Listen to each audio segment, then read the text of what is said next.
New Agers often misuse terms. They get ideas wrong because they think that they're using words correctly, words that sound advanced, even scientific. They think that they confirm their beliefs. They're misusing terms and setting up layer upon layer of pseudoscience and word salad.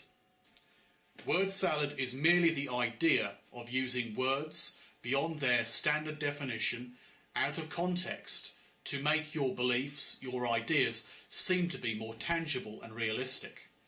The term test should refer to a procedure to establish the quality, performance and reliability of something, rather than merely testing something out on open-minded believers, on people who are saying, yes, I would like to try Reiki and I don't need controlled conditions. That kind of test is not truly a test. You're not establishing the quality, performance and reliability of something. That's why a scientific test has strict controls, so you can actually work out what is going on, how it works, how good is its performance. Because if you don't actually know how good something is, because you don't have sufficient controls in place, you can't really say that you know that it's any good. Open-mindedness. There are many people who claim to be very accepting of new ideas, unprejudiced, and that's not a bad thing, but when it comes down to New Agers, they're typically not open-minded. They've claimed to be open-minded, but what they actually do is walk in with an open mind, accept a load of friendly and comforting ideas, and then those ideas become biases. In other words, when you believe in channeling, when you believe in communicating with spirits, communicating with angels, your guardian angels, crystals, healing, the chakras, and the list goes on. When you believe in all of that, and in many cases much, much more, these things become your biases. So when you say, there must be chakras, there must be angels, I've experienced this, I've experienced that, it's no longer a question of being open-minded, of being accepting of new ideas without prejudice. It's rather being closed-minded because you have a belief system. So as you believe and accept more and more that certain things must be the case, that certain things are indeed true, you're in effect closing off your mind, limiting your choices of what you're willing to accept. The term consciousness is also misused.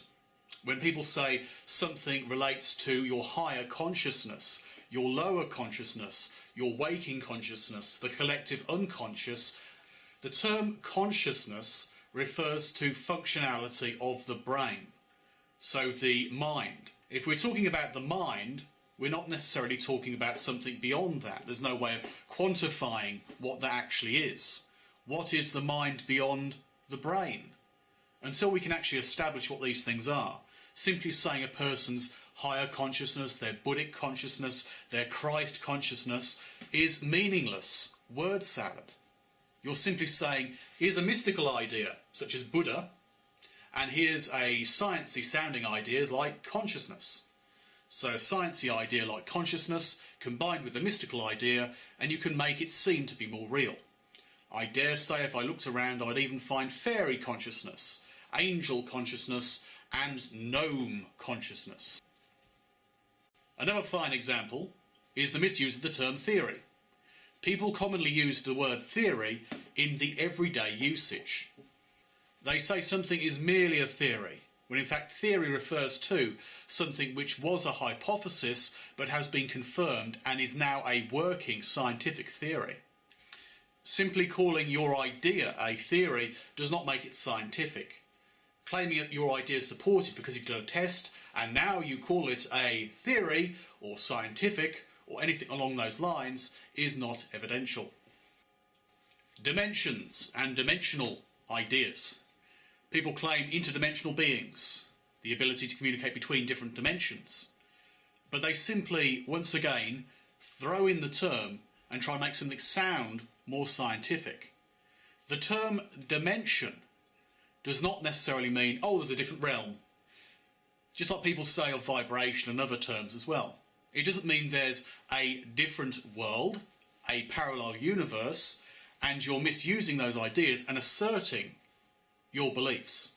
You're saying there's a fairy dimension, there's an angel dimension, there's a Buddhic level of reality, or whatever the case may be.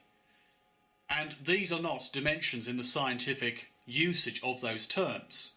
You're merely saying there are different dimensions to this universe which cannot be observed, and you're presuming that out of those non-observed physical universes, or those universes beyond the physicality, those must fit with your belief system. That's merely asserting, it's not confirming. The term paradigm refers merely to a typical or normal example of some kind of pattern. So in other words, a standard pattern is a particular paradigm. When it comes down to society, you have a particular layout of many societies. Different cultures vary. Some people say a paradigm shift, as many people say New Age and other beliefs. All they're referring to is a change in a pattern. If they're talking about a spiritual paradigm shift, they're talking about beliefs changing or the existence of those beliefs becoming more evident. But really all they're doing is simply using word salad to make it seem to be something more real. What they merely mean is that there's a pattern and it's going to change. So therefore it's a paradigm shift. The term vibration is also misused. A great many people say that a person's vibration changes according to their mood. But that's not really a vibration as such. We can say that something vibrates, but that is not necessarily the same thing as what a person of New Age is saying. A person, when they say that something is a vibration, or that vibrations change, are merely using a word which doesn't really say much. Many people don't realise it's a metaphor and they simply say that it's literally a vibration. So when it comes down to the term vibration, a great many people use that term as if it means something more than it does. They use it in regard to the term dimensions as well, and they use this idea that, oh, different vibrations or consciousness levels, yet they do not demonstrate that there are different vibrations, such as existing at a higher vibration, a higher conscious vibration, a higher energetic vibration, or whatever the case may be. It's merely an idea of operating at a higher or lower level according to your level of knowledge and spirituality. Energy. People claim with energy that they've got lots of energy, or they've got very little energy, or energy means something more because they're channeling through their chakras, or their ascension points, or whatever the case may be. The fact is, their use of the term energy is false. They're saying that there's an energetic field which they're interacting with, or they're operating energy for themselves which resonates through all life and non-life, and yet they cannot demonstrate what they mean by this energetic term. So in other words, a non-demonstrable idea of energy which they misuse and they steal from scientific ideas of energy, such as Einstein saying you cannot destroy energy, to try and suggest that the soul, the spirit, the essence continues. They also talk of energetic interactions in complicated physics, where they read a few words or a few lines from a scientific book, or more likely from a magazine. A simplistic misunderstanding of these ideas, where they take the idea of energy and they quote mine something to support their belief, is basically where they're misusing again another term to make their belief seem to be slightly more scientific.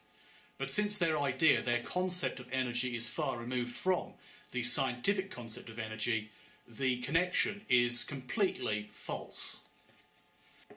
You'll have some people who claim that something is metaphysical. They'll claim that the metaphysical existence of, or the metaphysical power of, or when you go into the metaphysical, connecting to the metaphysical realms. When we talk about metaphysics, we talk about things which are non-physical, typically conceptual ideas. You can conceive of things which are not physically true, which are not demonstrable in terms of their existence, but they are things which are recognisable as characteristics. Things such as love, peace, anger, hate, whatever the case may be. These things are conceptual. Metaphysical does not refer to heaven. It does not refer to the spiritual afterlife. It merely refers to something which is conceptual. And if you call that spiritual, you've misunderstood. And last but not least, the term quantum. People throw around the idea of quantum energy, quantum healing, quantum vibrations, and yet they don't understand what the word quantum actually means. They don't even bother looking at the dictionary definition. They simply use it as a way of dressing up their fairy tales. So in physics, quantum refers to the smallest quantity of some physical property, such as energy, that a system can possess according to quantum theory. But beyond physics, it simply means a quantity of something, something which is measurable, something which you can specify. The nebulous usage of the idea of quantum is a deception. People are misusing these words. They're trying to use them to support their belief, without actual evidence to show that these beliefs are indeed scientifically true. You're making something appear to be more than it is by using word salad. Word salad is merely the idea of using words beyond their standard definition, out of context, to make your beliefs, your ideas, seem to be more tangible and realistic.